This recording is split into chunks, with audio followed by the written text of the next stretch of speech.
Good evening.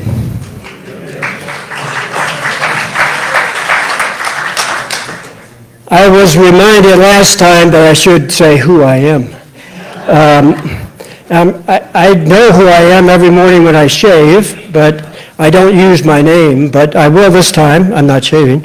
My name is John Henshaw, and I'm a longtime resident, 20 years with Sanibel. I'm also a member of the Sanibel City Council. I want to welcome you to the Part 2 series of our discussion organized by the SanCap Citizens for a Resilient Future, which is a consortium of community organizations of Sanibel and Captiva focused on helping residents and businesses emerge from Hurricane Ian stronger and more resilient. These are citizens, businesses, and city officials and other stakeholders are focused on helping to preserve our precious island, our communities, and help us emerge from the ravages of Hurricane Ian and future events that we're likely to see in our lifetimes.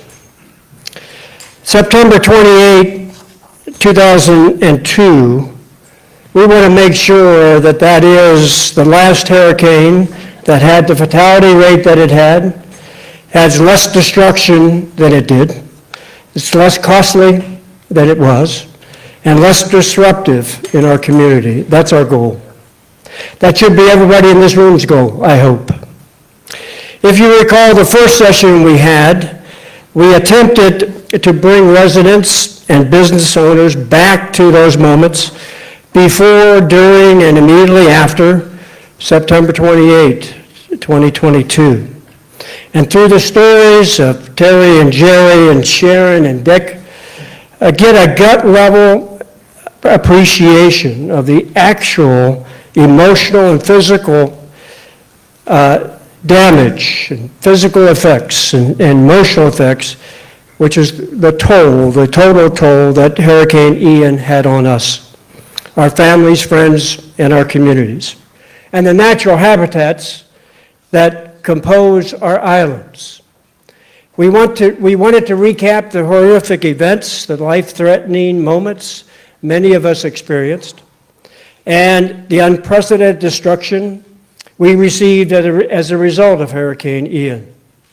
The toll associated with Hurricane Ian continues to mount, both emotionally and financially, and the continuing disruption of our communities and natural habitats threatens the basic fabric of our islands and our communities. We hope that the sessions like these will instill in our citizens, business owners, city and community leaders a sense of resolve, a sense of urgency, a sense of commitment, that, like that of 50 years ago when Sanibel was founded and committed to protecting Sanibel from overdevelopment, we, our citizens and businesses, now commit to a plan for the future and to protect Sanibel and Captiva from the devastation and destruction of more frequent and intense storms. Tonight's program is part 2 of a series of events that we plan to hold. This one's entitled Lessons Learned, Building and the Environment. We have 2 panels of experts set up tonight to talk about lessons learned from Hurricane Ian. The first that I will moderate will discuss what worked and what didn't work and what we might consider in the future regarding the built environment, our structures, and how we may make them more resilient. The second will be moderated by Dr. Carrie Schumann from SCCF. She will moderate the panel discussion to talk about the natural environment, what provided protection, and what did and what didn't provide the necessary protection that preserves and protects our cherished national resources and habitats. In addition, like we did last time, we're going to use the same interactive tool called Menti. That will be used during our last session, but it is different in a way. What we're going to do is use Menti to collect audience questions throughout the evening. So I'll give you instructions on how to get on that app. But what we want to do is collect your thoughts, collect your ideas, collect your questions, and then direct them in a Q&A session to the panelists. And hopefully they can give and enlighten us and give us some solutions to our questions. The way we'll use this tool is you go to Menti, the website, on your phone. You can see the instructions, should be listed above me. Let me quickly, these are some of, I'm paraphrasing, I'm backing up just slightly. These are some of the destructive visions that you saw last time. Don't need to repeat those, and many of us do not want to repeat them at all. To recap, basically, new data in respect to Hurricane Ian. There's over 150 deaths recorded so far, attributable to Hurricane Ian. 67 in Collier and other locations, $112 billion in damages thus far. 119 deaths, 64 were through drownings, 19 due to delayed medical care, 9 deaths due to falls, 8 deaths due to car accidents, oxygen deficiencies, and others. The name Ian, because of its destruction, was retired as a name for the Atlantic tropic cyclones, as well as the last body, which I think most of us recall in January. The last body was recovered of a 70-year-old James Denny Hurst out of Fort Myers Beach. We don't want to repeat that. We don't want to see that again. And we want to make sure that we have systems in place to protect our islands. Now, NOAA has classified Ian now as the most costly since 1980 in the U.S., behind Katrina and Harvey. From 2016 to 2022, U.S. has been impacted by 122 separate over $1 billion or higher events or hurricanes. Over 5,000 fatalities has occurred during this time frame, and over $1 trillion in damages. It's clear to me, and it should be clear to everybody in this room, that we don't want to repeat that. We want to do what we can to make sure that does not happen again.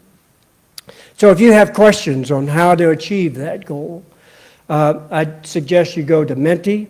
And the way to do that, you use this tool, go to the website using your phones. You can see the instructions, I hope, above me now. Yes, all right. If you're comfortable, you can scan the CR codes, and that'll give you some additional information, and you can go directly to the website. Other ways to access it is by opening your browser and type in www.menti, that's MENTI.com. The site will ask you for the code, and you can enter, write this down if you choose, 2857. Well, use that number. That's a better number. Yeah, was it a typo earlier? Okay. 8257-2698. Always go to the screen first. Don't talk. Don't listen to the guy who's talking. Carrie will repeat the instructions again for the second session.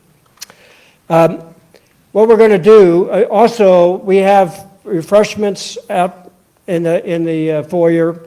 If you feel like you need to take a break, please feel okay to do that. Just get up and take a break. We don't have a planned break during this 2-hour session, but if you need to, please feel free to take advantage of the refreshments outside.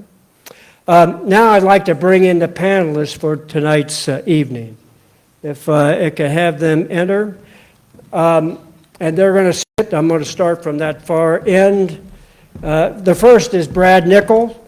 He is the general contractor and the owner of Benchmark. He has had a lot of boots on the ground experience around the islands after Hurricane Ian, and as many of you can attest, he has assisted many from both islands with damage mitigation and rebuilding. Next to him is Joyce Owens, excuse me. She is an experienced coastal architect who has designed numerous homes on our islands, including Westgolf and Captiva Drive. Next to him is, probably needs no introduction, but this is James Evans. He's the CEO of SCCF. Before he joined SCCF as the CEO, he had 20 years with the city of Sanibel as Director of Natural Resources. Next to him is Dr. Michael Savarese. He's professor at FGCU Water School. He is a coastal geologist working with local communities and governments, such as Sanibel, to put the best science available forward in the hands of the decision makers, to the ones in charge of helping our cities and communities recover. He is helping Sanibel and Captiva for years, it has been, before and certainly after Hurricane Ian. The next person is Ellen Getz. She is a landscape architect. She's been in Naples and since the mid-'80s practicing as a landscape architect. She is also the vice chair of the Everglades Foundation. And next to her is Dr. Carrie Schumann, which you met last year. It seems like a year. Last session, and she will be the moderator of the next session. Now, the way we're going to deal with this is I've got a few questions that I'm going to start with the panelists that deal with the built or structures, and that's going to be Brad and Joyce. I'm going to pose a few questions to them to sort of lay the foundation as the kinds of things that we might be looking for. And again, if you have questions you would like to ask, make sure you get that on Menti so that we can look at those and ask them directly in the Q&A session, which will be done or held after we hold the two panel sessions. All these folks will be on the dais all night. I told them that, and they really, whoa, okay. But they will be here for the duration, and they're here to answer questions. And if we don't have questions, or if we don't have the answers, I'm sure the wheels will start turning. And somewhere in our great state of Florida, and with all the resources we have, we'll find the answers, or begin to find the answers to our pressing questions. Now, first, I'd like to ask Brad, and first, I have two questions, Brad, if I can ask. And what we're going to do is, they're going to take 10 minutes for each of the panelists to respond. And then I'll wrap up that section dealt with the built environment. And then Carrie will step up here, ask questions to the other three panelists about the natural environment. And they will respond with each of a 10-minute or thereabouts response to those questions. First, Brad, can you categorize and rank most to least, possibly, the kinds of damage you and your engineers or architects saw as a result of Hurricane Ian? If you're not writing this down, you should. No, I'm only kidding. He knows what these are. Because there's more than one question, or more than one piece of the question. For example, ground level homes versus stilted homes, metal roof systems versus asphalt shingles, roof framing ties versus code, what codes we have here on Sanibel and Captiva for the county, aluminum siding versus stucco, and the like, wooden versus synthetic composites, I've got AZAC in my home, which is a composite. Cementatious trim, concrete block versus wood framing, impact-resistant glass, which I think is intuitive, flood control panels, which we have some facilities on the islands that have flood control panels. And then what really holds up to the strength of the storm, such as Ian, which was over 155 miles an hour. And then my second question, alternatively, in your view,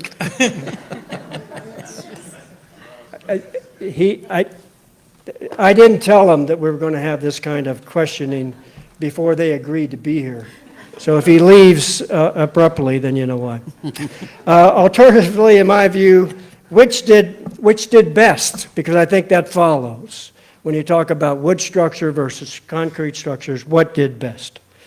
If you were to advise your clients, some of whom have limited resources, we have to consider that resources are a critical factor in rebuilding in a more resilient way.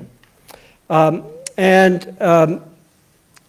is the best value in respect to all the issues that I spoke about? Sure. Brad, it's in your court. May I have the clicker? You may. Thank you. I'll try to remember all that. Good evening, everyone. I'll try to answer the best that I can. Joyce Owens and I, right after the storm, about a week and a half later, we went out to Sanibel and Captiva and kind of started doing our initial surveys of our current projects that we had going on before the storm, to kind of see what was going on out there and how they fared during the storm. So, keep going. Kind of the first question was the ground level floors, homes, and the stilted homes, concrete versus wood. Really, the biggest difference is what was built to current code and what was built, kind of prior to Hurricane Andrew, because that was what really changed the Florida building code for the better in Florida. So what we noticed was most older homes, the older Michigan homes that were kind of built all throughout the island, they did pretty bad. Most of them are CMU, so they did a little bit better, but the older wooden homes really didn't stand a chance in most instances, especially on the coastal side of things. All flooded. They were all basically completely gutted and had to be redone. So, most of the concrete ones, they had the flooding, but the structure was okay. So as long as you could kind of get in the FEMA 50/50, you should be able to rebuild it if you could do that. So structure-wise, the concrete homes definitely fared way better. They lasted. Wood ones, they had a lot of blown out walls, basically where the water came in and just leveled most of it. I'm having trouble reading that. Bad eyes. Older piling homes. So older piling homes, for the most part did really well as long as they were up and they were up high enough. The water was able to come through, it flowed through. There was damage, to most, facades. The siding was maybe messed up, the roofs were maybe messed up, windows may have blown out, but the structure itself survived, which is the most important aspect. I think what happened was the wooden structures, the older they were, the less they stood a chance. Again, here we are finding the same thing. So if you were a raised home masonry, you did much better than the older wooden structures. So that was kind of a theme that was going on.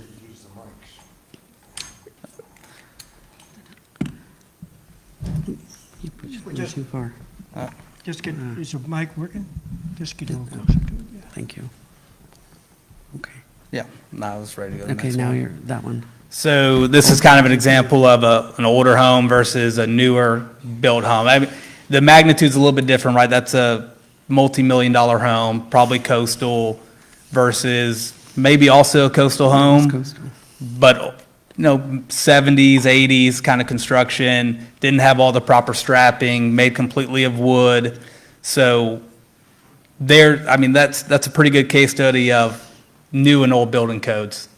And this was most likely both on West Gulf Drive. I believe Joyce took these photos, so it's a case study for sure. Yeah.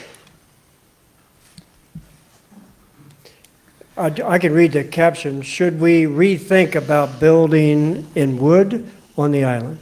Yeah, so thank you. I had laser eye surgery, and one eye's great, one eye's not so great, so we're dealing with that. Absolutely. You look at what survived and what didn't, and when you're on these barrier islands, you really need to think about the investment that you're making. For a lot of us, it's the dream coming true. We're living on a barrier island where you can walk to the beach, you can walk to the coffee shop. It's a giant neighborhood, basically. You know your neighbors. And if you're pouring that much of your life and your savings into it, you really need to think about the important things on how to build a structure that's going to last these 100-year storms. And, you look at like Fort Myers. Fort Myers got hit by the same storm, but it wasn't, most of it's being developed right now. And in the 80s, 90s, early, 2000s, and you didn't see the widespread damage that you've seen, on the island. A lot of that's because it's built to current code. So wood has its places, and if it's done right, it can work. What we're doing on a lot of new constructions is we'll go from a concrete foundation, CMU walls up to the first elevated living space above flood, and then go wood from there, properly strapped, and they'll survive. We had one on Fish Crow that was under construction, and there was no damage to it at all. The wood stood. There's no issues. So it can be done, but you need to have the right engineering design for the wind speeds. Brad, can I ask a real quick question on that point? Do our codes, what you're saying is our codes are working? Absolutely. Do they need improvement? I think there's always room for improvement. There's always new technologies coming out. There's certainly better products that come out every year. I think our current codes are definitely working when applied the right way.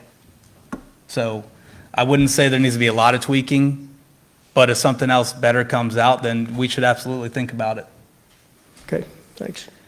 So some of the things that we did do right, that kind of goes to the second question. Foundations made of concrete, structures concrete. That would be your first elevated or your first walls going up to the elevated living space. Metal roofs seem to do the best. Tile roofs, they did okay.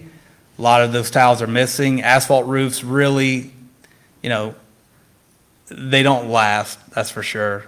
They're obviously the cheapest option to go, but you're going to lose shingles. You're going to have roof tarping.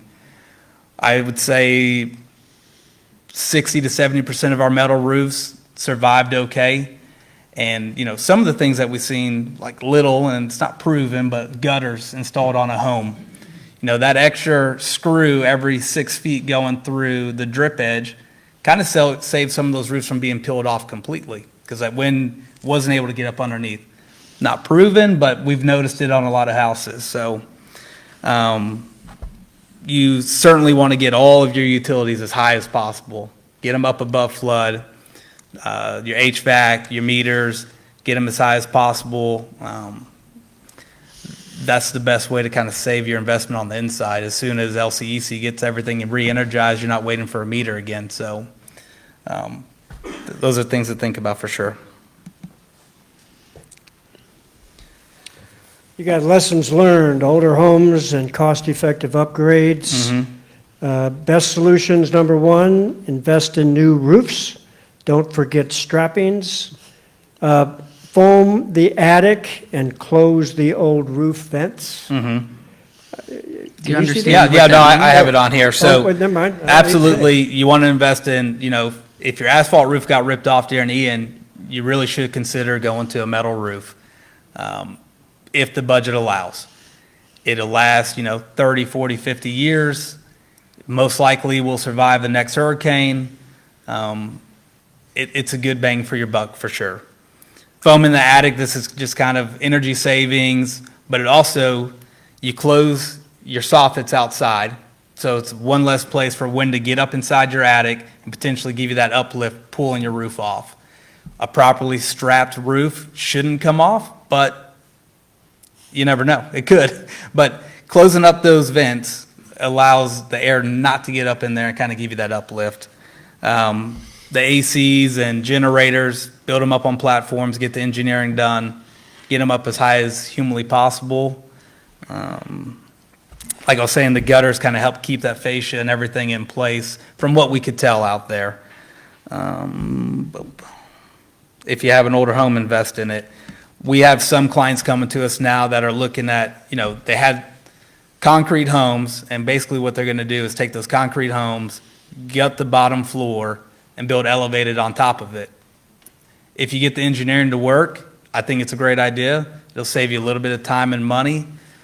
It's certainly an option to kind of get up above that flood elevation. I think, Brad, one of the things that you and I talked about too was about the there's a lot of houses on the islands that are built in the 70s and the 80s. And those were all pre-Andrew, and so they were all well below code. And so if you are going to invest your money in one of those homes, I think it would be prudent then to think that, as well as buying the home, please think about all of the things we've just talked about and leave some money left so that you can come back and upgrade the home so that it is stronger. Otherwise, we don't want to suffer this again. So. Absolutely. Vinyl siding, it doesn't hold up to the wind at all. Hardy siding and stucco, definitely, if you can, that's the way to go. Oh, sorry. Next slide. Vinyl siding, get rid of it if you can. It blows off, like that, it's gone. It's hard to match up when it is blown off. It just, it's a thing of the past. If you could do hardy board, go for it. If you do stucco, it's really, there is a cost difference. But over 20, 30 years, it should wash out, hopefully, especially if there's more hurricanes, and we're expecting more hurricanes. So I'd get away from vinyl siding if you could. This picture is just kind of a reminder. What they're picking up is most of the stuff on your ground levels that you built out. I get it. It's the floor to attic or floor to basement.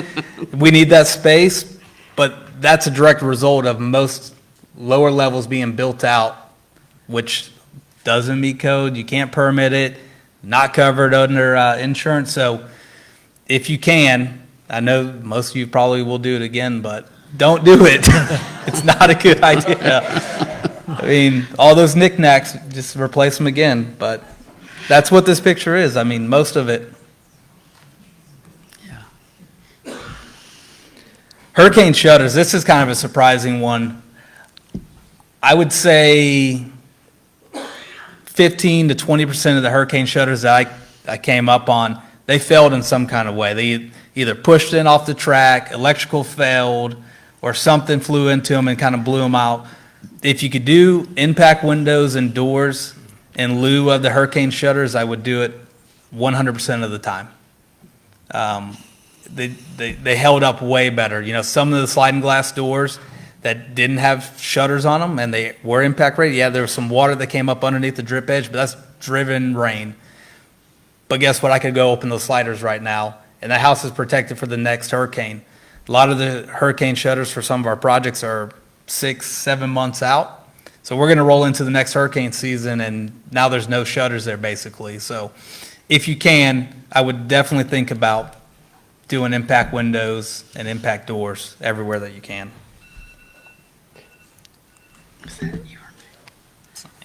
Brad, I think you're bringing up, I guess, some new design, and I think, Joyce, I've got a couple of questions for you, and then obviously you two will add in more discussion together. But how did those homes that you've been involved in and designed, how did they withstand Hurricane Ian? And based on your experience, what are the ideal measures we could, as residents and businesses, take to improve our structures as they exist today to make them more resilient? Yeah, sure. So I think you can see here, this is just a handful of some of the houses that were built on the beach, some of them with Brad, some of them with other contractors, but they all withstood the storm structurally. And so we were very happy about that because it's something we've had our mind kind of focused on for at least a decade now, to try to design these buildings a little bit stronger than we needed to. And so I felt very good when I asked our structural engineer to come out and give us a report of all of our houses. And they all got a structural A+. So that was kind of good news for us. However, this storm was pretty fierce, and despite all of our efforts, we couldn't stop all the damage. The wind was too strong, and the water's too deep to stop the buildings from getting full damage. So we did lose fascias. In one instance, the roof came off where although it had been put on to code, somebody obviously didn't follow through on the code because it was up high and the roof came off. And then this picture here is from the surge. It's the lower ground floor. And so the damage did come through these houses, but structurally they didn't move. So it's kind of the question that we asked after the storm: what was it that made our buildings, stand up tall and straight while the neighboring houses didn't make it? And so that's kind of what I'd like to talk about, is how in an ideal world or an ideal situation, how can we make our buildings very resilient? So for decades now, commercial developers and builders have been designing to the commercial codes, which are much stronger and more resilient than residential codes. And I feel like the homeowners in our community haven't really been educated about the opportunities that are available to build in some of this resiliency into their own homes and investing in them to make them stronger. But we've been committed to this effort for quite a while, and I have to say, once we explain to our clients why we're designing a little bit stronger, obviously it's going to cost more money, but they appreciate and understand that in the long run it'll pay off, that we're going to invest in their future and in their homes. So while we're designing this, which I'm going to talk about some of the details of that, we're also trying to pay attention to the climate here, sustainability, and kind of the fragile ecosystem of the Florida barrier islands. And so to get to this point, we're really trying to understand the FEMA regulations and the current building codes, almost to the point that we're exceeding those now. So we're doing something more than what we have to do. We're going beyond and trying to do something better. And that plays a significant role in how we can advance how we're building stronger and what we call smarter for our buildings. So Hurricane Andrew was a real catalyst for us out in Florida, and how Brad touched on it, how it changed our building codes. So now our roofs are coming off less, our siding is coming off less, the windows and the doors are better, so they're staying in place. It's not perfect, but it's definitely getting better all the time. And so collectively, we're able to sort of keep our interiors dry on the inside and stop all the damage from coming in. But however, in this particular storm, the wind and the water was so fierce that there's nothing we could have done to really stop all of that damage from happening. And so if things weren't done to code or weren't, as I said, one of the roofs came off on one of our houses, if one thing went wrong, that a builder, a subcontractor didn't do exactly as he was told and maybe it didn't get caught, then, those were the problems. But if they're done properly and they're overseen and, they're inspected, then they should do pretty well. So we all understand that out on the islands we're building above code, and coastal properties have to build even higher than FEMA. So even though all of our floodplain our flood panels have changed, and we're in different kind of categories now. When you're on the coast, you have to build even higher because you're building to the 100-year storm on the coast, which is what Ian was. And so that's why those houses on the beach have to be even higher so that we can protect ourselves from the wave that comes in from the Gulf of Mexico when the surge is coming in. And so what we're doing now is a different sort of foundation than what we've seen in the past. And that's kind of where I want to take us in the ideal situation, how we can use this knowledge to build stronger and smarter on the islands. So this is just a typical section through a home where you can see you're living upstairs in the upper 2 floors. And when that surge comes, then it is possible for, the people to be upstairs and be protected within the homes and the water flows underneath. But most importantly, in the diagram that I'm showing here is the way our foundations are different than what we've traditionally seen in the past. So usually you're driving pilings into the ground, and then those pilings, whether they're concrete or wood, are coming up above the ground, and you're placing the home on top of those pilings. And so they're cantilevered out of the ground. In the diagram that you see here, the way we've been building for the past decade, is that the pilings are actually below ground. And when you do that, it's almost as if these pilings are reaching into the earth like the roots of a tree, and they're grabbing hold, and it makes your structure so much stronger. So I'm just going to explain how that works. So this is a typical section that we do through a building, if you're trying to understand what this diagram is. And I'm going to start from the bottom, where the piling is at the bottom. It's driven into the ground.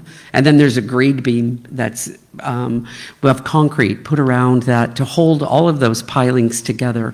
And then up from there, we build shear walls. And those shear walls are masonry walls built of concrete block.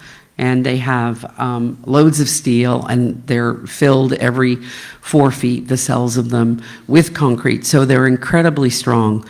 And those are located in the building so that they are perpendicular to the beach. And so the idea is when the water comes through, the waves come through from the surge, then those walls are parallel to the direction of the water. And so you're not pushing against the structure. The structure that's holding up these buildings is actually, in the same plane as the water that's pushing against it. So this is sort of the whole system. So as we go up from those shear walls, we're putting concrete planks on top of those shear walls and connecting them with steel and concrete. And then unlike what Brad was talking about, where you are able to go up with wood, we're trying to continue up with masonry all the way to the roof. We feel that it gives you an even stronger building. And as I always like to say, these houses are kind of like Stonehenge, and I think you'll see them in in 1,000 years from now, I think they'll still be standing with all the concrete that we're using. And then it comes to the roof, where you put the wooden trusses on and strap those roofs down. And so that strapping is really important when it comes to roofs. And then roof coverings, as Brad had mentioned. So this is just a diagram of how a piling that's driven into the ground, the one on your left, I guess, when the piling's in the ground and it's cantilevered up. If you think about a building sitting on top of that, and when the wind blows, that there could be movement after the wind is blowing for as many hours at 150 miles an hour. So there could begin to be movement. And then when the surge comes in, there's actually erosion that occurs. I'm sure many of you saw that erosion that happened out on the island in different places. And so all of a sudden your structure isn't as secure as it used to be. So that's why we've kind of gone to this other method where we're putting, you can see very clearly here, how these pilings go down into the earth. We put the grade beam in, and then we're building up with our shear walls, which become literally the foundations for the house that sits on top of it. So I love these pictures, which I found through the in our construction diagrams. I can explain how we do this work, and it starts by digging a huge hole in the ground, and then we drive the piles, and those piles look like they're sticking out of the ground, but in fact they're well below the original grade on the site because we've dug that big hole. And so they're sticking up. But in the next photo, starting on the left, you can see where the formwork starts for the grade beams and pile caps that are attached to those piles in the ground. And then those formwork is filled with concrete. Once the formwork is removed, when everything's cured, the site gets filled up again, back to its original grade, and that's when we begin to build those shear walls that I keep talking about. And so you can see very clearly here in the middle photo, you can see the Gulf of Mexico and how for the most part, those, we're going to be putting those shear walls up perpendicular to the beach. Oops. So this is one of our projects that was under construction, and this photograph is actually taken after the storm, and you can see how well this building fared, even though it wasn't even finished yet. It did pretty darn well. I mean, we've highlighted in orange this foundation I keep talking about with the pilings below grade and the shear walls that are running perpendicular to the beach. And the arrows are indicating the direction of the water and the flow of the water. So it's really easy to understand how the water can just flow right through underneath these houses. And, according to our FEMA regulations, as Brad has mentioned, we're really not supposed to have anything down underneath on those ground floors. Really, it's meant for storage and for stairs to get out of your building. Egress is all you're supposed to have down there. And so if you play by the rules, it really does allow the water to flow through. Joyce, can I ask a question?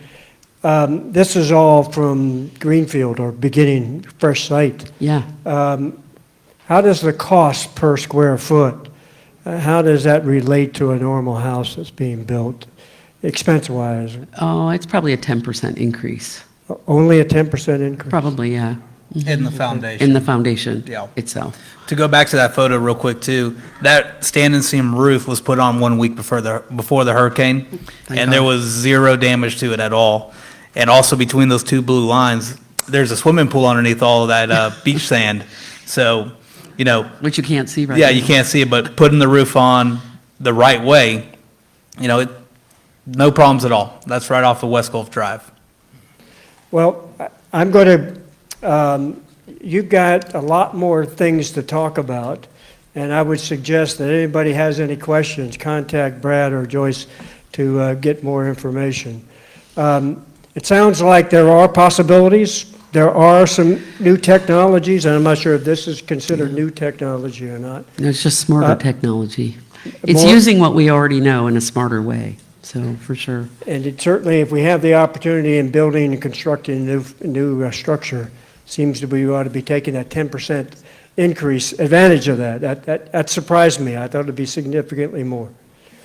But, so if anybody has any specific questions, please feel free to put it in Menti, and Carrie will give you instructions, more accurate instructions than I did, on how to get to it, and then we'll answer more specific questions directly to the panelists at the end of this session. I'm going to let Carrie take over from here. Thanks.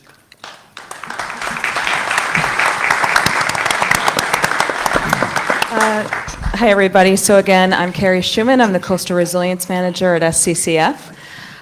So what we're going to do right now is I'm going to orient you to Menti again, just to make sure everybody's comfortable with turning in their questions.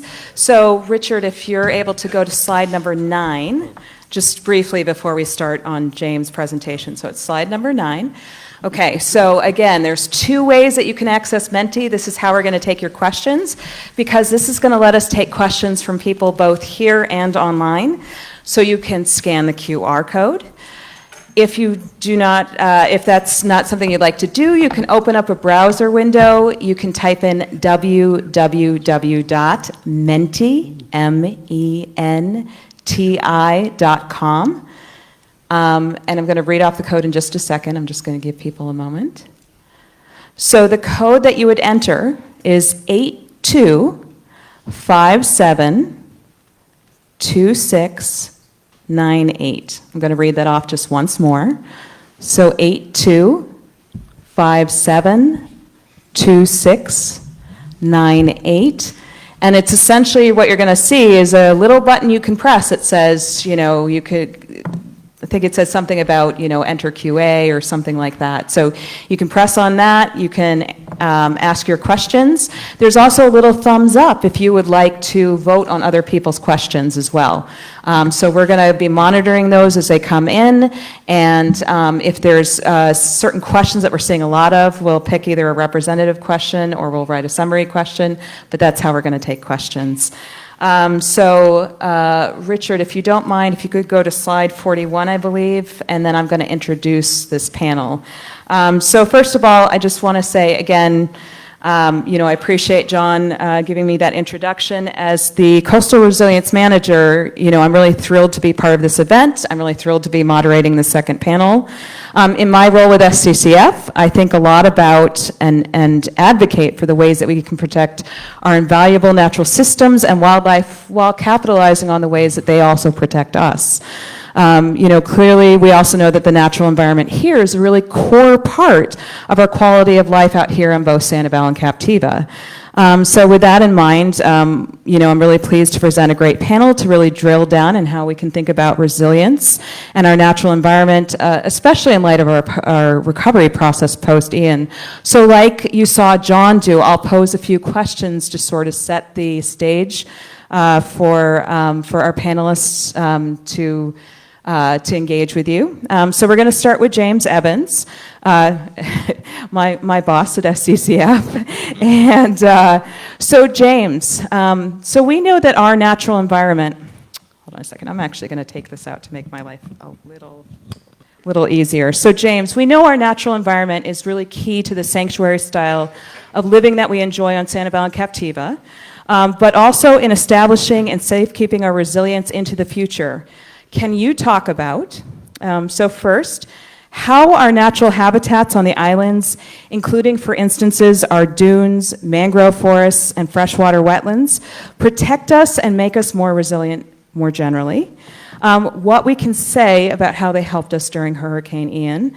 And lastly, what we can do as citizens to support the natural environment in a way that ensures that we receive the protection into the future, but also concurrently helps us sustain our wildlife and our sanctuary quality of life. Excellent. Thank you, Carrie. Good evening, everyone. So, of course, our natural systems on Sanibel and Captiva Islands are really important, not only for our quality of life, not only for our water quality, but also for our wildlife. And, of course, we've had the luxury of being able to preserve a great deal of that conservation land out here on Sanibel Island. And the map that you're looking at right now shows some of that conservation land. We've been able to preserve and protect over 70% of Sanibel Island in perpetuity for wildlife and wildlife habitat. And we've done that through our partners with the City of Sanibel, Ding Darling National Wildlife Refuge, as well as some of our state and other local partners like Lee County. And so what that means is that 70% of our entire island was taken out of harm's way during the storm event. So could you imagine if we had 70% more infrastructure inundated or 70% of our infrastructure that was impacted by the wind event? It would be a totally different storm. We'd look much more like Fort Myers Beach than we do like Sanibel.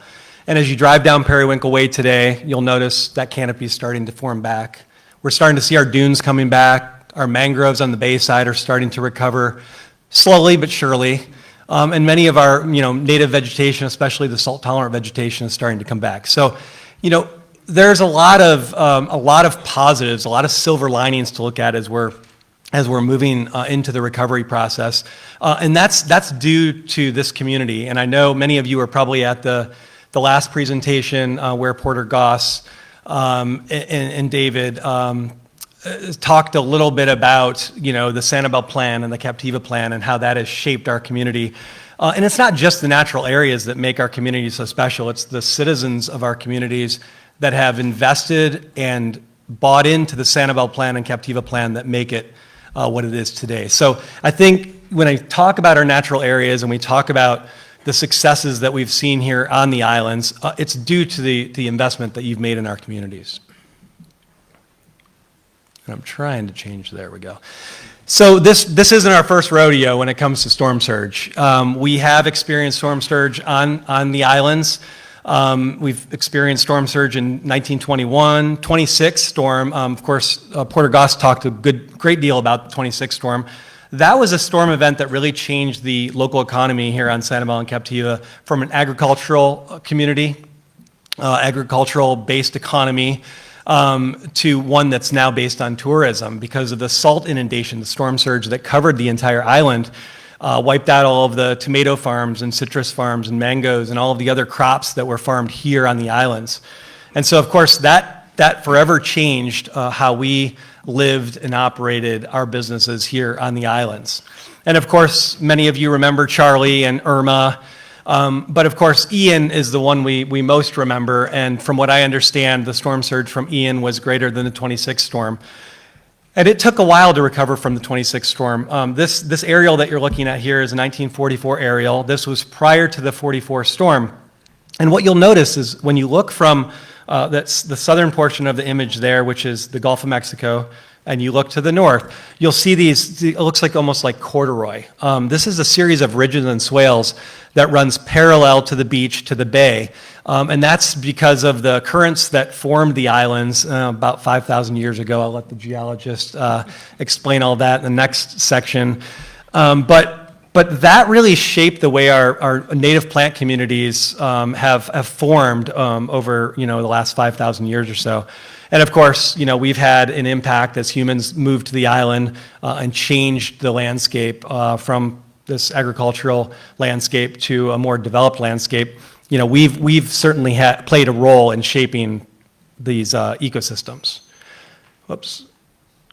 Okay, so the image that you're looking at the top there that's a cross-sectional plan from the Sanibel report, which is from 1976.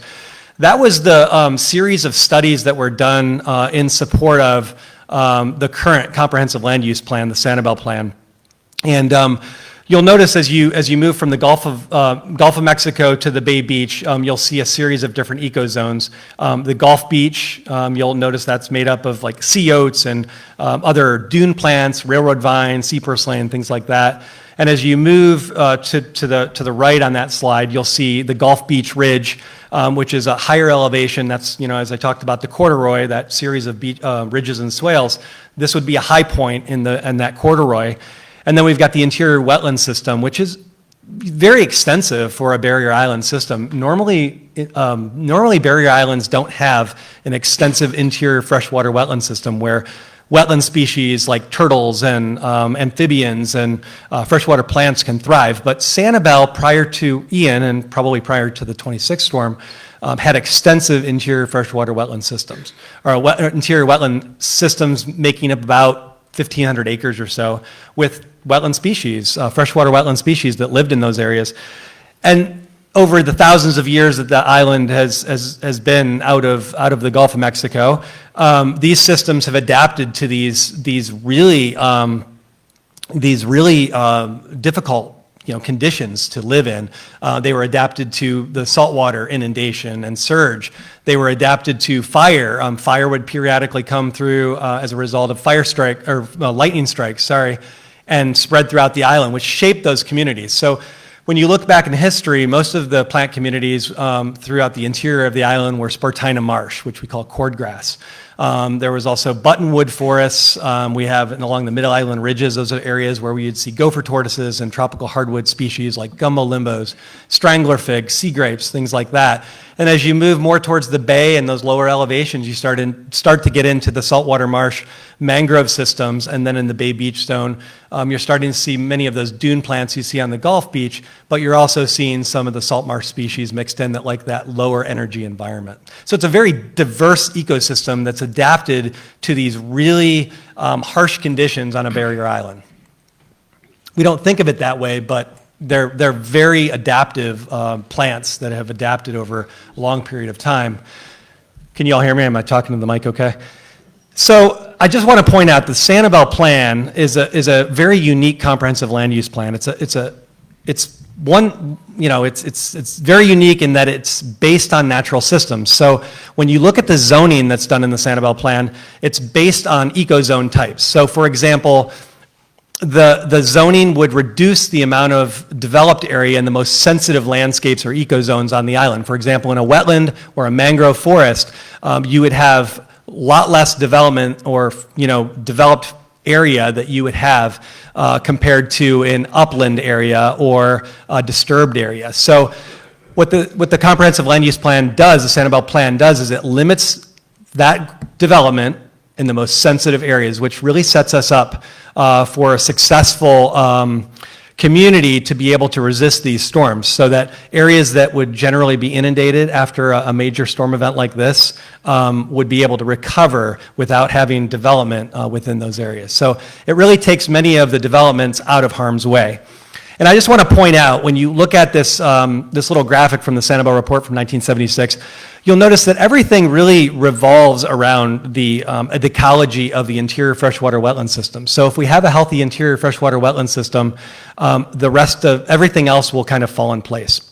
And so when we designed the Sanibel Plan, or when our forefathers designed the Sanibel Plan, it was done in a way to protect those natural resources, to reduce the nutrient loading to the interior freshwater wetland systems that support the water that goes into our aquifers that we drink, to protect that habitat for the wildlife that we cherish. And so overall, it's just really important to note that, the architects of the Sanibel Plan were really focused on that wildlife and wildlife habitat, knowing full well that if you protect the habitat that they need the most, everything else would fall into place. And so I just want to talk a little bit about the impact on some of our systems. So for example, our beach dune system, that's the first line of defense along the Gulf of Mexico. As the storm came off the Gulf, we had significant surge. And this is an example of the impact on the beach dune system, and you can see on the lower left-hand corner there's some escarpment, and then of course we had these surge channels or surge scours that came as a result of the surge going back out into the Gulf of Mexico, and I know Mike's going to talk about that a little bit more here, but that really did a lot of damage, and there were some structures within the beach which I won't give away any of your presentation. But those structures really facilitated a lot of scour within the beach zone. But overall, our beach dune systems did very well.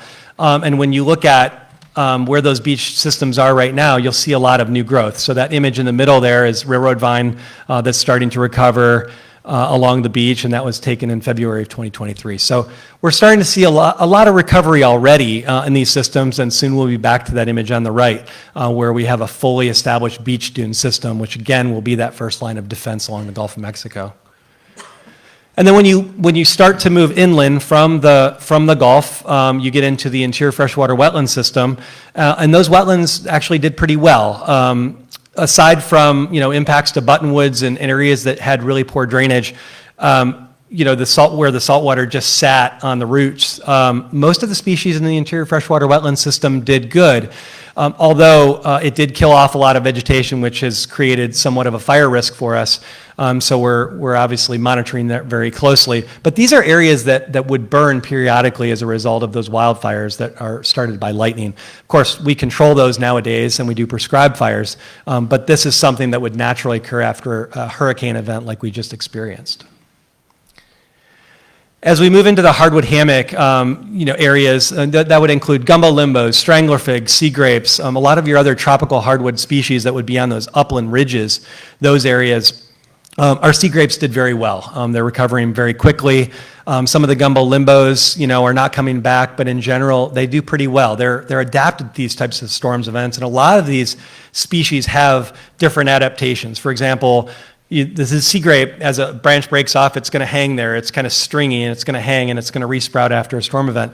Gumbo limbo, on the other hand, a branch is going to break off, but then it's going to resprout. And that branch might fall on the ground somewhere and start a new tree.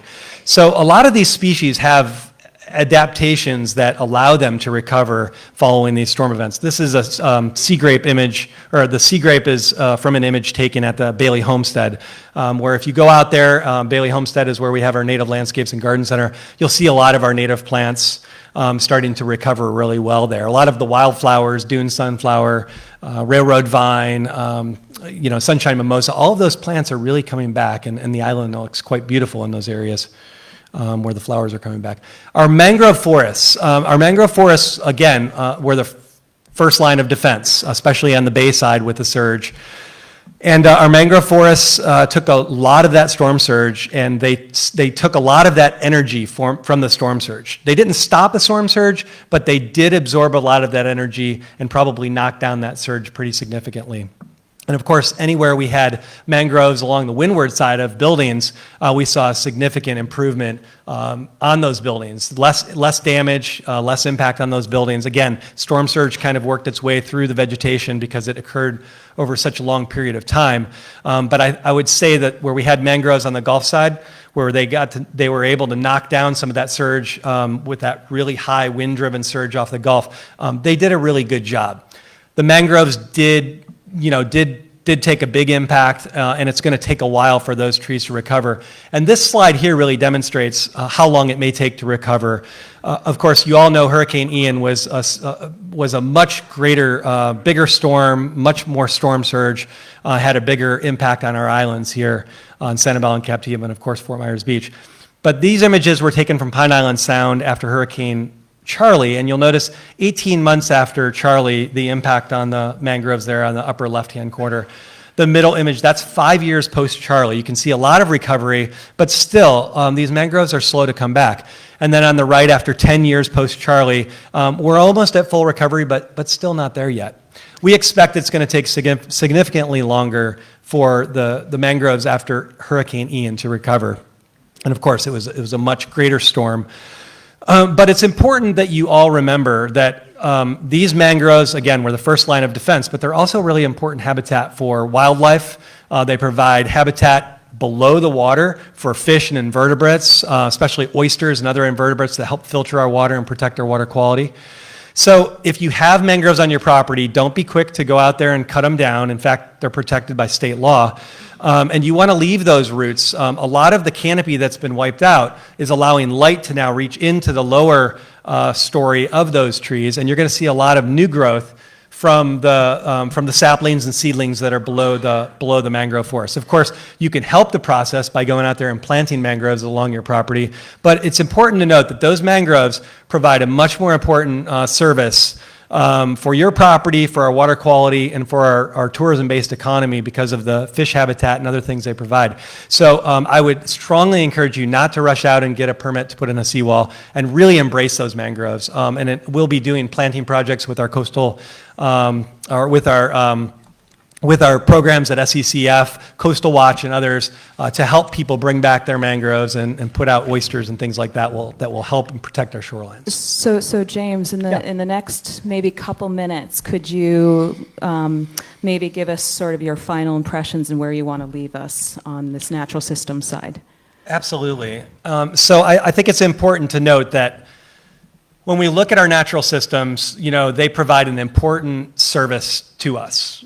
They improve our quality of life, they protected our infrastructure, but they provide wildlife habitat as well. And these images that you see here show some of the wildlife that was able to come back very quickly after the storm. We only have a few species that have not been reported as a result of a survey that we did following Hurricane Ian. So I think it's important to note that not only are you protecting your own property by planting natives, but you're also protecting wildlife. And of course, I think it's really important that we continue to embrace the Sanibel Plan, which of course protects those natural systems, and I think makes our community very special. I think the Sanibel Plan, if we embrace that and we build to code, as Brad and Joyce indicated, I think the homes that we build into the future will be more resilient. And of course, if we do that in a way that reduces our carbon footprint, makes them more energy efficient, of course, I think that's also going to be better as well. But the Captiva Community Plan is also based on very, very, very similar principles as the Sanibel Plan. And I think, again, the folks on Captiva, while it is a smaller area, we don't have as much preserve area, the folks on Captiva have the same opportunity to build back in a way that makes your properties more resilient, embracing habitat, protecting your mangroves and your dune systems. The Captiva Erosion Prevention District has done an incredible job of building the beach dune system through renourishment and native plants in the dune system. So that is certainly something that will help make our dunes more resilient. And I only have a couple more slides here, but I just want to point out that if I can, again, embracing mangroves. Native plants are beautiful. A lot of folks think native plants aren't beautiful and they plant exotics, but I think Ellen will speak to that in just a second. Our native plants are beautiful, and if you have any questions, you can always visit the Sanibel Captiva Foundation's Native Landscapes and Garden Center at the Bailey Homestead. Shameless plug for the Bailey Homestead Native Landscapes and Garden Center. We just put out a native planting guide following Hurricane Ian that will help give you some recommendations on plants that did really well, salt-tolerant species, where you can plant them in the appropriate place. Of course, our soils are saturated with salt right now, so you want to make sure you're planting the appropriate plant in the appropriate location so that you're not wasting your money and you can get the best bang for your buck. And of course, if plants don't do the job and our natural systems and our nature-based solutions don't work, of course, there are other technologies that you can embrace, the use of gray-green infrastructure. That's for example, living shorelines. That photo on the lower left-hand corner there is an example of a living shoreline along Woodring Road where we've used a mixture of reef balls and riprap and inverted concrete structures to create planters for mangroves, combining that with mangroves and other native vegetation to help protect the shoreline. So, of course, through habitat restoration and these living shorelines, those will also make our island more resilient. I think I only have one more. And of course, finally, if you want to protect it, you have to buy it. And I would strongly suggest that we buy and preserve more lands, because if you're preserving those lands and when you're not developing those lands, you're taking those lands out of harm's way, which makes our community more resilient. And I'll just finish with this. If Lee County had their way prior to the city's incorporation in 1974, this is an image that is titled "What Could Have Been on Sanibel," and it's illustrated by Pete Smith. Many of you have probably seen this image, but it really depicts what Sanibel could have looked like, Disneyland of a barrier island. So we're thankful for the community, and you're embracing our conservation principles here on our islands, and for protecting this special place. So thank you. Okay, so for our next speaker, I'm just going to set the stage here. So again, Sure. we're going to pose a couple questions. So for Dr. Savarese, so you and your team were able to come out to the islands, our islands post-storm, to help us, hold on a second, to help us to come out here and map the damage that occurred on our beaches and our dune fields. So the questions I'd like to pose to you is, what did you learn as a result of that effort about how Hurricane Ian impacted our islands? And how do we translate that information into practical solutions that citizens can implement to preserve our future here on Sanibel and Captiva? Okay, thank you, Carrie, and thanks, everybody. Good evening. It's good to be with you in front of these lights so I can't see your faces, which is a little strange. And hopefully you're not become weary and lost interest, so I'll try to keep things moving. What did we learn? Well, the bottom line is we learned a lot. Of course, that isn't necessarily very helpful. But James really hit the nail on the head. If I were to start off with a general comment, the two things that Sanibel and Captiva have in their favor, their two most precious natural resources that do the job of protecting development as well as other natural resources, are the dunes out in front on the Gulf side of your islands. And what's important with the dunes, it's their height. Maybe more important is their girth, how wide they are, and the corduroy that James had mentioned. And I'm going to use that term from now on. I'm going to call it corduroy. I'll talk a little bit about the corduroy. The corduroy is just a series of dune ridges that have developed over time that essentially widen the fortress wall on the front side of the island. Dunes, for whatever reason, seem to be perfectly designed to handle surge and the wave energies that are associated with those incoming storms, okay? Your second greatest resource, again, as James had mentioned, is what you have on the backside, because, you know, the enemy can come in over the front wall, but the enemy can also come in from the back, and what's protecting you on the backside are those mangrove forests. And what's important with mangrove forests is that they're broad and wide. Just one row of red mangrove trees doesn't provide much resilience, but if you have acres of that forest out behind you, that forest does a tremendous job. And what's nice about the backside, and again, what contrasts the mangrove forests from the dunes in front, is that mangroves don't handle waves that well, but they do a really good job of attenuating the incoming water and not the waves. And generally speaking, the backside isn't wave intense, and those mangroves do a good job of slowing that water down and reducing the extent and depth of the flooding.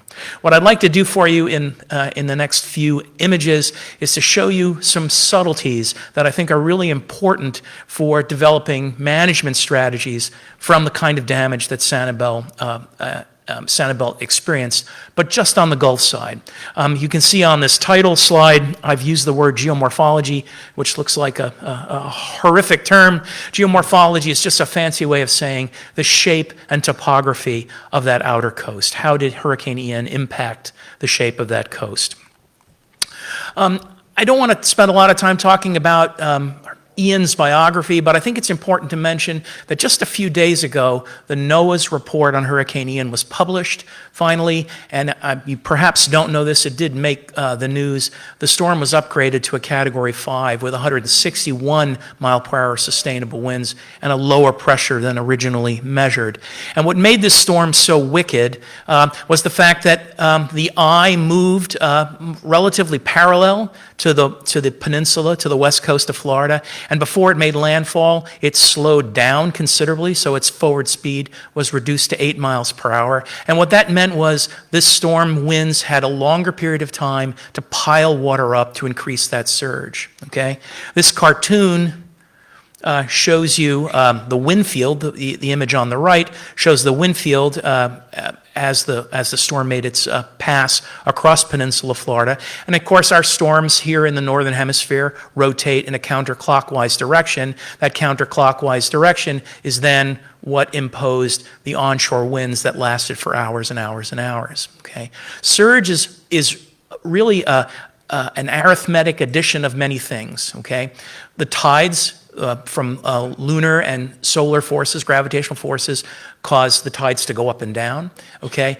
A low pressure weather system, like underneath a tropical cyclone, that low pressure causes the ocean surface to rise. So now you've got high tides and a higher surface because of that lower pressure. The winds blow that water onto shore and pile it up, and then the waves, the wind-driven waves, then pile on top of that high tide. So there's a large number of oceanographic and atmospheric factors that contribute to the surge. I know Brad and Joyce talked a lot about the ways to engineer and improve our resilience with respect to handling wind. I was really excited to see, Joyce, this design of the walls parallel to the surge direction. Before coming in this evening, I would have said engineering can solve all wind-related problems, but surge is kind of a nasty temptress that's hard to deal with. But apparently, I've changed my mind in the last few minutes, which is great. But surge, admittedly, is a difficult thing to engineer around. You can build up, and of course, there are strategies, as Joyce shared with you, ways to reduce the impact. The thing about Ian is that the surge coming in was different than the surge going out, okay? The surge coming in was so high, okay? It was so high that it was as if the waves sitting on top of that surge imperceptibly traveled over the beach and over the dune field. Those waves didn't influence the beach out in front of the dunes on the incoming leg, okay? That incoming surge, however, did deflate the dunes, decrease their height, okay? And it also caused the dunes to shift landward, further inland, okay? The surge going out was the real, or what James had called the ebb surge. The ebb surge was the real damage maker. The ebb surge came out at a much lower level, and the flow velocity, the velocity at which that water was crossing back over the island, back to the Gulf of Mexico, was so swift that it caused severe erosion, okay, and created the erosional landscape that we see on parts of Sanibel's beaches. This cartoon, frankly, isn't worth spending any time on, so I'm just going to skip over it because, you know, eventually people are going to want to have dinner and go to bed. Wait, I still have to. And Ellen still has to speak, and I can't advance the slides. So how do we do this work, okay? I'm fortunate to be part of a team of scientists and students at the Water School, also have some colleagues at Temple University up in Philadelphia, and we've been employing two types of technologies. On the right, you can see drone technology, which we're using to fly what's known as a LiDAR sensor. It's basically a fancy technique that allows you to map the topography underneath the drone. And then in addition, we're using something called ground penetrating radar. You can see me walking romantically with Ian Bunevich, my friend from Temple University, towing, walking, not a dog, but a GPR antenna. And that device actually allows you to look into the subsurface, so you can actually look at the history of storm impacts underneath Sanibel. So what we're essentially doing is we're looking at existing impacts of Ian, or the impacts that were caused by Ian, and then we're comparing that against the historic impacts that we've seen in previous storms, perhaps long before any humans lived on our islands. And there's a remarkable similarity. We can learn a lot from the history. There's a lot of information in that subsurface that can help advise Sanibel and Captiva about how to manage its future. I'm going to skip this again just to save time. I don't know if you have a chance to take a picture of this slide, but if you haven't seen this NOAA imagery, it's worth having a look at. That long URL that's too long to write down, that's why taking a picture of it would be good. If you go there, that's a story map that we've created at the Water School, and it allows you to interact with the images, with the photographs taken by NOAA immediately after Ian, and compare that with the images taken just before Ian. And you can actually see visually how the landscape has changed across the entire Southwest Florida region. It's not just for Sanibel and Captiva. What I'm going to show you now are three types of lessons to be learned, three types of effects of Ian, and all of them are going to involve these kinds of maps. Okay, so you're looking at a map of the Santiva portion of Sanibel on the western edge, and what you're looking at here are color codes for topography. So the hotter the color, the higher the elevation, the colder the color, the lower the elevation. And you can see this is Santiva before Ian, okay, and those red areas represent what was left of the foredune prior or post last disturbance, because this area has been impacted numerous times over the last few decades, okay? And so what I'm going to do now is I'm going to advance from pre-Ian to post-Ian and watch what happens to the red colors here. The red colors are going to shift landward, and the red colors are going to become less hot. The elevation has gone down, okay? So you can see the movement. That's the retreat, if you will, of the foredune, and the deflation of that foredune in elevation. This is an area that has experienced this multiple times. Interestingly, when you do the ground penetrating radar work here, you can see lots of erosional channels through this region. For whatever reason, Ian did not, ebb surge associated with Ian didn't channelize this portion of Sanibel Island. This is clearly a hot spot for your communities, and an area that I would argue needs to be managed differently than some of the other areas. Let me take you now. There's, again, a lot of stuff in here. I'm just going to move forward just to save time. I'm going to take you a little further east. I call it the bottom of the Smile, the bottom of the Sanibel Smile, the Tarpon Bay Road Beach, there at the headlands of Sanibel. There is where these ebb surge channels are most widely developed. Here you can see on the right is an image of one of those surge channels cut through the foredune at Tarpon Bay Beach Road. Sanibel wasn't the only misfortuned community to experience this ebb surge. Fort Myers Beach, horrendously impacted. Lover's Key, Big Hickory Islands, all suffered intense ebb surge erosion. So this is what they look like on the landscape immediately after the storm. And here I'm going to take you to the the bottom of the smile, okay, so here's the Sanibel smile. On the top, you can see the digital elevation model, the topography that existed prior to Ian. On the middle panel, you can see the topography that existed after Ian, all right? You can see lots of these blue, low-lying channels that have cut across the landscape. If you go east of the smile, to the right of the smile, I don't know what community that is there. Give me a reference. East of the smile where the channelization is so intense. Point Santo. Point Santa? Point Santo. Point Santo. Right of the smile. Anyway, it's to the right of the smile. Oh, okay. You know, that's an area that was more intensively eroded. Let me zoom in to that particular area. And Mike, just to let you know, we probably just have a couple minutes to get your last lesson. All right. Ocean's Reach. That's Ocean's Reach. Ocean's Reach. Okay, here's that right side of the smile. Here you can see some of the corduroy. The corduroy isn't as thick or isn't as broad. This is a narrow-waisted corduroy pair of pants, if you will. You can see a series of dune ridges in red here, okay? Those dune ridges were not enough to attenuate the returning ebb surge, so this area had a lot of surge channel erosion. Notice all the vegetated paths, or devegetated paths. Can you see them on this map? Those light areas where people have cut pathways through the vegetation to get to the beach. That's what it looked like before Ian, and this is what it looked like after Ian. Went too far, okay. Virtually every one of those devegetated footpaths became a nucleation site for one of these ebb surge channels. And these ebb surge channels cut across multiple dune ridges. The good news is most of this community, the developed community, was set back far enough on the corduroy to avoid being damaged by that.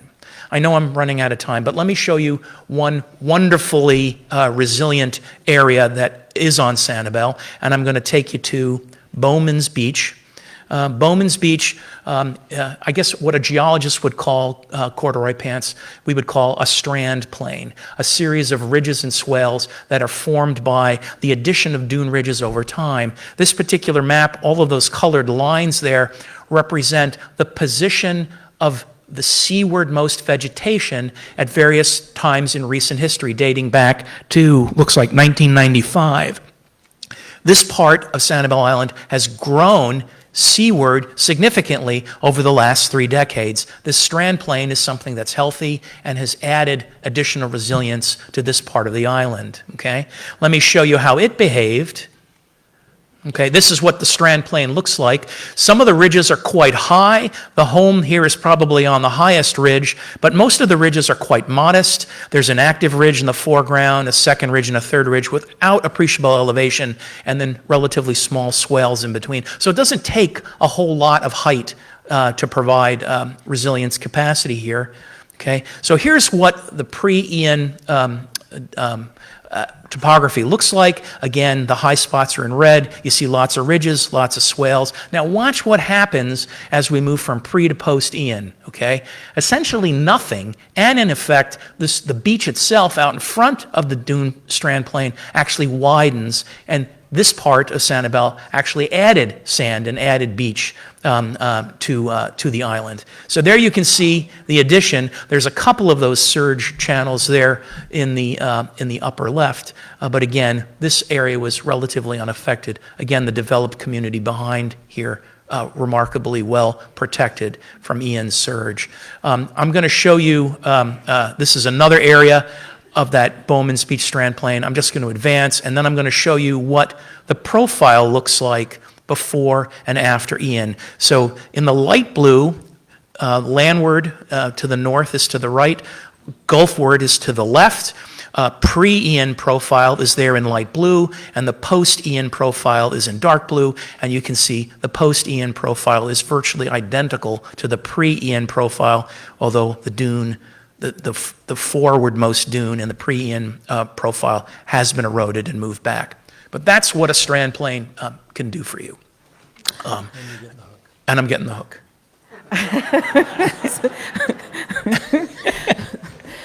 Sorry. So, thank you very much, Michael.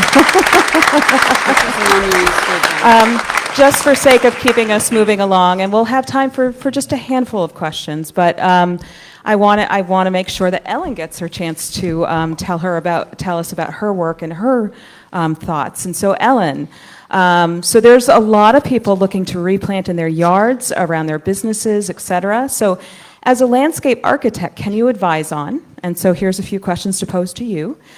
Given that our goal is to minimize the impact of more frequent and severe storms in our landscape, what landscape designs and vegetation would be most resilient?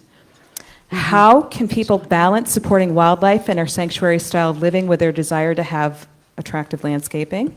And do you have examples of how that can work effectively? So, yes, thank you very much. It's great to be here. It never ceases to amaze me how special a place you call home is every time I come here. It's truly remarkable. I am a resident of Naples, and Naples is a completely, in my opinion, completely man-made environment along the shore. You all have this incredible wealth that James spoke about, where you are part of the fabric of an amazing barrier island, and you have stuck to it over the years. And my perspective, coming from Naples, is just keep doing what you're doing with even more of a passion. I mean, true. So I thought, because this is my first visit to Sanibel since the storm, and it has obviously had a devastating impact on the natural landscape and the built landscape in a way that none of us have ever experienced, nor did we never hoped that we would ever experience it, but we did. I thought I would just go through a couple of examples of plants that survived the surge in Naples, and I'm going to show you ones that did not. We have the beachfront, the coastal area. We don't have a real dune. We have a fake dune. It was planted. It's gone. We don't have any corduroy. No pants. We're pantless. You're pantless. You're naked. Jeez. Yeah. So Hot for corduroy. So the coastal properties, the landscape, unless it was perpendicular to the shore, it's gone. It's pretty much gone. However, we have a lot of properties that are built on water that are not, they're built on man-made, whatever you call them, canals. And some of the highest priced real estate in Naples is in that very neighborhood. And I have one particular property where the owners were they embraced native plants, which is not a normal thing in Naples. And so this landscape was probably done 2 years before Ian. Ian came, the house was flooded, the land had at least 3 feet of water over everything, and this is a picture of that landscape 2 months ago. So this is how well your beautiful sensitive plant, mimosa, does. This is an older home where there were plenty of existing things we added to it, but I was really... It has given me a new passion for dealing with my clients to say, you know what? You need to use the native landscape, and this is why. Because if we do have a similar thing, not with the horribly corrosive coastal, the wave action, but these plants do better after they get a little salt bath. Who knew, right? Who knew? None of us know. So I take this picture because this is a very managed landscape, even though we're using native plants. This wonderful individual is actually using a hand tool on the landscape, which also in Naples is unusual. But it takes commitment, right? You use these native plants, you have to be committed to them, because in my profession, we're way too into instant gratification. And I did notice a little bit of a dangerous thing happening here, which is what I'm going to call the Clusification of Sanibel and Fort Myers Beach and Naples. But we have this tendency to not be patient with the landscape. It was here a lot longer ago than us. We tend to want instant green. You haven't had any rain. We in Naples are lucky we can irrigate, right? We don't have you are challenged in that regard, which is a good thing. I think you can work with it. You obviously are working with it. But I think once you see a summer of normal wet weather, you'll see the landscape here change. I can already see the beach sunflower, the Wildflowers around Mr. Souza's City Hall are amazing, right? So become a real thing for me to be able to say to people, okay, no more clusia, we're doing some natives here on these properties. This is the backyard, which is on this canal. All of this was surged. None of it was replaced. This is, again, a photo 2 months ago. Yes, we use sod. You know, we do that here, which is something I'm so glad in Sanibel you seem to try to avoid, which is great. But to me, this was incredible, you know, that this landscape had 3 feet of water on it, and it went back in, and I'll just show you some more. This is muley grass. You're probably familiar with this incredible landscape material, post-surge, okay? This is the backyard from the dock. Again, the style of the landscape is sort of typical, but the palette is very much native, and it's incredible to me that it survived a surge. This is the, what do you call these things? The riprap, huh? Yeah, the plant. Yeah, the plant is called golden creeper. It's all over your island. It is the coolest plant ever. I think you should just let it grow and grow and grow. Don't try trimming it, or I was talking to Mr. Souza earlier. I know there's a concern sometimes about what do we do instead of sod in our rights-of-way. I think this plant has great potential for it. It's just a remarkable, remarkable plant, and it will, this is again, post-surge, right? 3 feet of water. Same landscape, cocoa plum, the muley grass, these are natives. And then the palms are not natives, but who cares, right? They're great. They're wonderful palms. We got to have a little bit of that in every landscape. It's Florida. It's Florida. This was perpendicular to the water, but it's necklace pod and cocoa plum, and then just for kicks, it's Buddha belly bamboo, which survived, which is really, it's remarkable to see what happened. I think it's fun.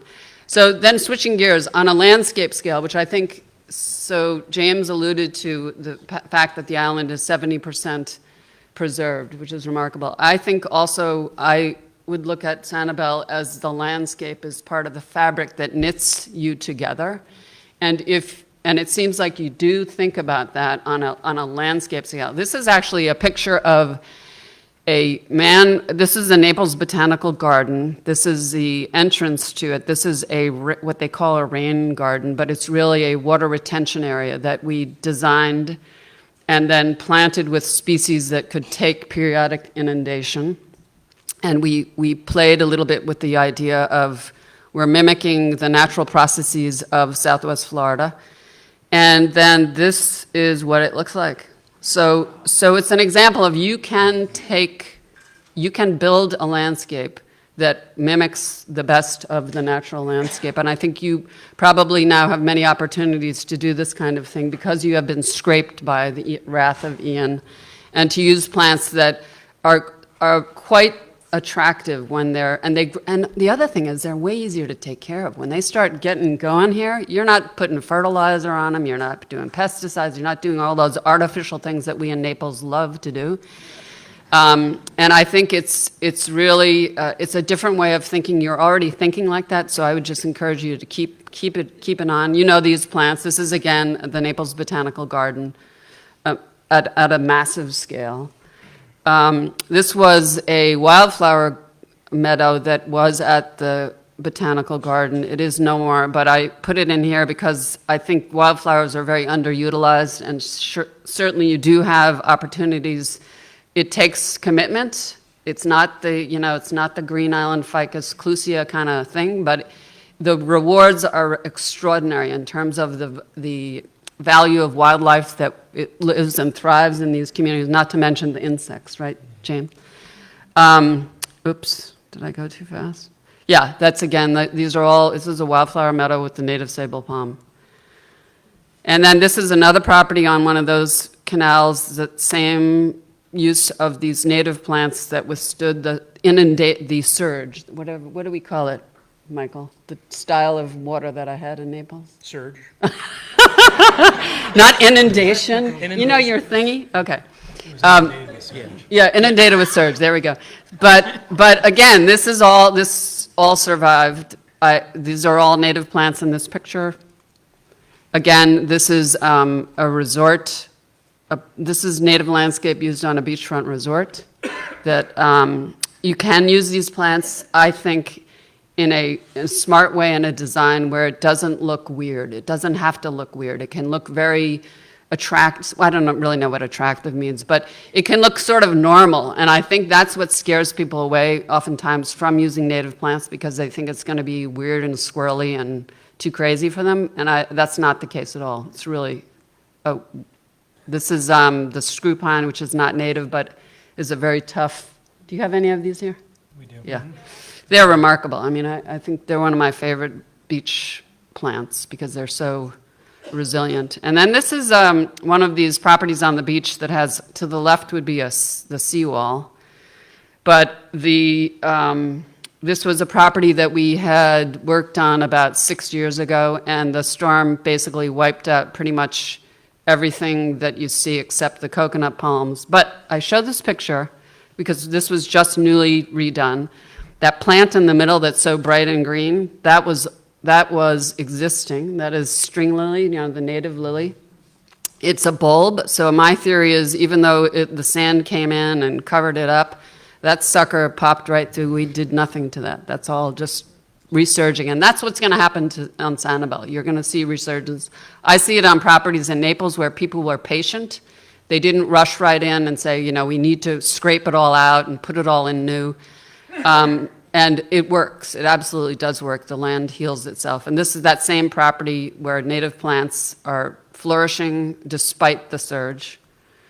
And then these are just a few one of my favorite plants, obviously, is a sensitive plant with the cute little pink flower. But the bulbine on the left is not a native. However, it is something that all of us here, we're always striving for color, right? Everybody wants more color. I came to Florida because it's color. Well, this is a kind of a cool, resilient, tough, again, a bulb plant that is fun to use because it's very low. And then this last slide, this is a native planting of gopher apple.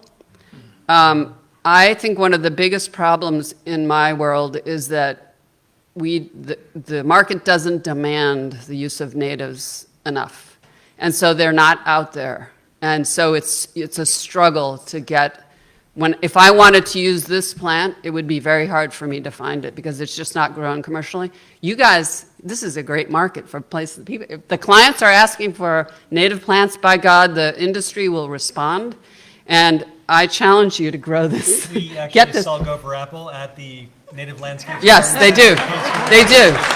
And they have for years. But again, it's tiny quantities. I want millions of these guys grown in the state of Florida. We don't have sod rolls yet, but we'll get there. Yeah. Anyway, that's my, but thank you very much. And really, it's a wonderful place. So again, thank you to our incredible panelists. What we're going to do now is, so we're going to have to narrow this down a little bit, but we're going to turn things over to Jennifer Hagan, who's going to pose a few questions to our panelists. And Jennifer is with UF-IFAS Lee County Extension, and they're also part of our SANCAP Citizens for a Resilient Future group. But we're going to turn things over and let her have the mic. Test. Oh, good. Good evening, everyone. Thank you for all of your questions. We have 86 questions. And I can guarantee you I'm not going to be able to get to every single one of them. But I've been sitting here trying to combine and really put them in topics. My favorite question might be, Ellen, when are you moving to Sanibel? I just have to put that out there. Well, that's funny. So I've got it. Just let me. Is this on? Yes. I just want to do a shout out to the reason I'm here is because of Mr. Dana Souza, who I've known for quite a long time. And not only do we envy you on Sanibel for the ecology that you have here in your corduroy dunes, we envy you because you have Dana Souza. I mean. Dana wears corduroy very well. All right, without further ado, I have tried to categorize a lot of these questions, and I'm going to work somewhat backwards because I think some of these questions that you posed have had a lot of the same categories of the panelists that are up here. And they have to do with everything from plant selection, native code requirements, where to buy those plants, and a lot of those discussions we just had. And the questions lead to potentially fire damage that we have from some of the plants and the debris that would be on the island. I'm going to go over these real quickly just as the categories, and then we'll dive into a couple of them that were liked by several people in the room as far as majority goes. So questions about fire damage, potential for fire damage with the debris. Also questions about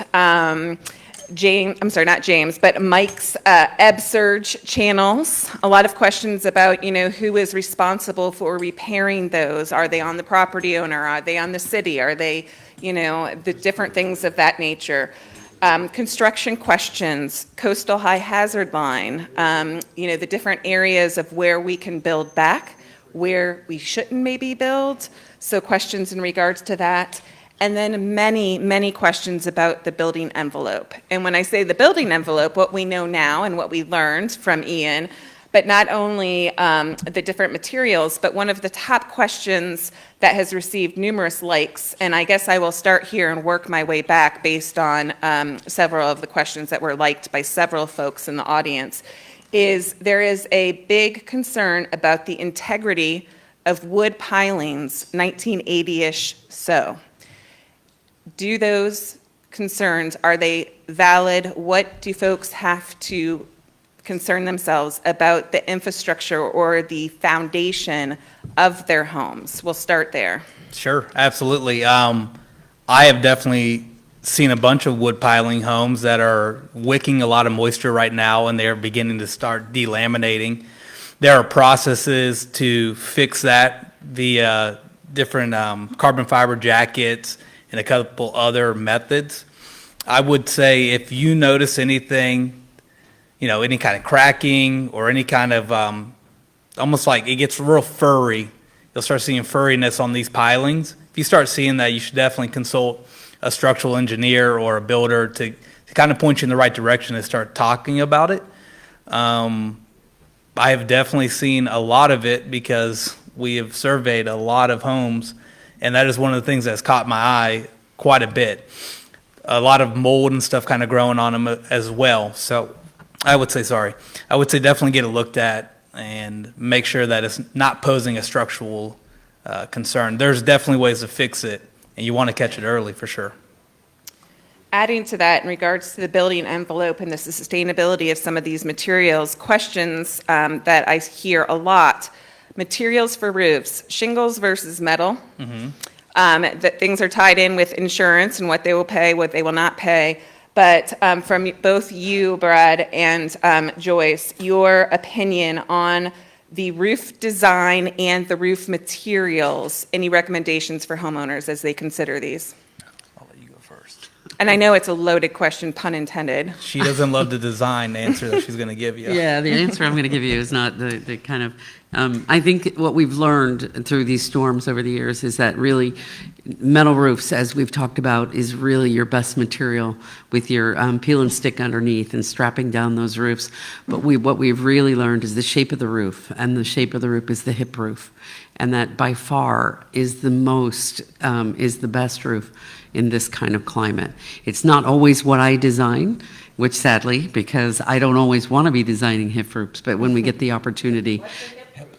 What's a hip roof? Right, good question. So a hip roof, a gable roof is the one that comes up to a point, like an A, and a hip roof is the one that comes from four sides up and comes to a point at the top. And it can be lots of different ways, but it just means it's sloping on four sides. And what it allows the wind to do is to come up and over that roof. And so the pressures on the roof are very different when you use a hip roof. And it's like the diagram that we showed you right at the end of when I was talking, that was a hip roof. And you can see, as Brad said, it came out completely unscathed during the storm. Thank you. And one more question in regards to the hip roof. The attic, we talked about closing up the building envelope, and we talk about pressure. We have not talked about it tonight, but pressure is very important in a home envelope. Brad, you had mentioned about closing up attics, foaming, using isolene, those type of things for insulation. Is there any advantage as people look at rebuilding or redesigning their roofs or their attic spaces when it comes to attic fans, closing it up completely? Do you have any recommendation for any of those types of things? Sure, I would say you close it up completely, and then it almost becomes a conditioned space, which keeps the overall energy efficiency of the home much greater. And then sometimes, a lot of people don't think about this when you do a piling home. You could do the same treatment underneath the bottom of your building as well, and it just overall that envelope. You're not wasting as much energy. You're not running the AC as much. Sometimes the AC could be sized down a little bit, so you might have a little bit of cost savings there where you spend that money in the insulation. So, And I think that what we found with the insulation is, although in the past we'd been using sort of bad insulation or rigid insulation underneath the slabs or in the wood structures, it's actually better to use the foam. And we're learning that closed cell foam is actually the best product out there for that situation. it helps with rodent control too. Yes. Thank you. Moving on to that building envelope, lots of questions about electricity, right? And the questions that are coming up are twofold. One of them has to do with why the heck are our power meters so low and below flood, right? So this comes into a code question, which we don't have the Florida Building Association right now to talk about Florida Building Code. Sure. Or LCEC to discuss, the meter placement and now lessons learned of what we've had. But that is a question about will there be, or do you anticipate a raising of the minimum base floor elevation for your generators, for your electric meters, for any of those types of things? What do you recommend people as they are looking to rebuild? Sure, I would follow your FEMA flood maps first and foremost. That kind of dictates at what height those need to be at. And most building permits that we pull now, if it's a non-conforming building, they kind of force us to raise them up, or then we fall into the FEMA 50/50 rule. So I would say 99% of the properties that we're dealing with right now, we're talking about raising them up. And I'd say at least 60% of them, we've already raised them. It depends on where you're at on the island. Right. So on the coastal, I believe it's 12 feet. It always varies. Yeah, but, so- yeah, depending on the flood maps that he referred to earlier. It always depends on those. And that leads into a couple of questions that you all have had about, what code requirements, what elevation, those different things. And a lot of the things I can tell you is it's yes, no, or maybe, depending on exactly where you're located and things of that nature. So it's a hard answer to answer for a group, right? Yeah, absolutely. So ahead. Jennifer, I think we might have time for a couple more questions. Perfect. So I will do 3 more questions real quick. First, there are questions about, we talked about the fire access and damage, I'm sorry. There are questions about island access for property owners, the lessons learned, if there's any way we could restore the power grid or have microgrids in regards to the power getting it back on earlier. Lots of questions about that. Not sure if our panel can answer that. I just wanted to acknowledge it. There is also questions about weirs and berms and coastal protection. We talked about planting and things, but has there been any decision about any berms or weirs or anything like that for coastal protection? So I'll take a shot at that. So, of course, I talked a little bit about the dune system, and Mike talked about the dune system as well. And of course, having a higher elevation dune, which would require some renourishment of the dune and building that dune back with native vegetation to make it be able to stand up to the next storm, is always a good thing. It's going to provide good habitat for the wildlife. It's going to provide that first line of defense. But we've got other things that make our community, be able to be more resilient as well. And you talked about weirs. I believe you're talking about water control structures. So this island is, our water management system is controlled by a series of weirs. We have 2 weir basins, one in the west end of the island from Tarpon Bay down to Gulf Pines, Gulf Shores area. And then we have another weir from Tarpon Bay Road down to Beach Road. And so that we have 2 water control structures that allow water to flow into either the East End Canal system on the east or into Tarpon Bay, which is, the water body to the south, or to the north, sorry. And so that allows us to manage the water levels within the interior freshwater wetland system that makes that wetland system thrive. If we lower the waters too much, then we have woody species that take over that system. If we have water levels too high, then it floods out properties within the interior freshwater wetland system that were developed in wetlands. So we try to manage those weirs so that we can optimize water in that system. Of course, that helps us with fire protection, things like that. By having a wetter wetland means that you don't have as much woody debris and things like that. But I don't know what the point, what they're getting at with the weirs, but the weirs do allow us to manage this system so we can keep more water in that system during the wet season when possible. And of course, it also allows us to drain that system to give us more capacity when hurricanes are approaching. And we use that during Hurricane Ian to give us more capacity to reduce the flooding that would occur, although we had, on average, more than 4 feet of surge above the ground surface. So that didn't really help us that much. So we have time for maybe one more very quick question, but I'm also going to say, please bear with us because we have some important closing remarks and a couple quick announcements after. So if you would pose our last question. I'm sorry if I didn't answer did not reach your question, but I think a lot of these questions really have to do with the planting and the landscaping, native versus non-native, and how do you implement the code, and how do you get your landscapers who may not be knowledgeable with the natives in regards to whether it be home property, residential, commercial, you name it. A lot of questions about plantings. So I'll jump in on the code stuff since I was the director of natural resource for the city for a little while. So the city of Sanibel has some of the most strict vegetation standards probably in the country, which are a good thing when it comes to native plants and protecting our natural resources. So the city's code requires that 70% of all of the plants that you install on your property be native by count in each of 3 categories: trees, shrubs, and ground covers. So if you're planting, if you're going to come up with a landscape plan, you have to make sure that 75% of the plants that you install in that landscape plan are native, again, by each of the 3 categories. And so that really gets you off on the right foot so that you're not out there putting a bunch of exotics in that aren't salt tolerant, aren't adapted to these conditions, and aren't providing habitat for wildlife. So it really is a benefit, an economic benefit as well as a benefit to our island. As Ellen indicated, we're trying to share that habitat, not just on the conservation lands, but have it spread across the entire island on a landscape scale. So I would say, of course, consult the city of Sanibel. If you're removing vegetation and planting new vegetation, the city's natural resources department is great. They'll go out and help you inventory your plants, figure out what is most suitable. Of course, you can reach out to our Native Landscapes and Garden Center.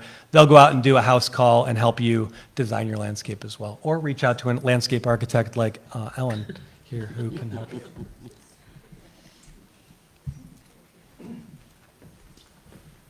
All right, well, thank you very much, panel. I really appreciate your comments and questions.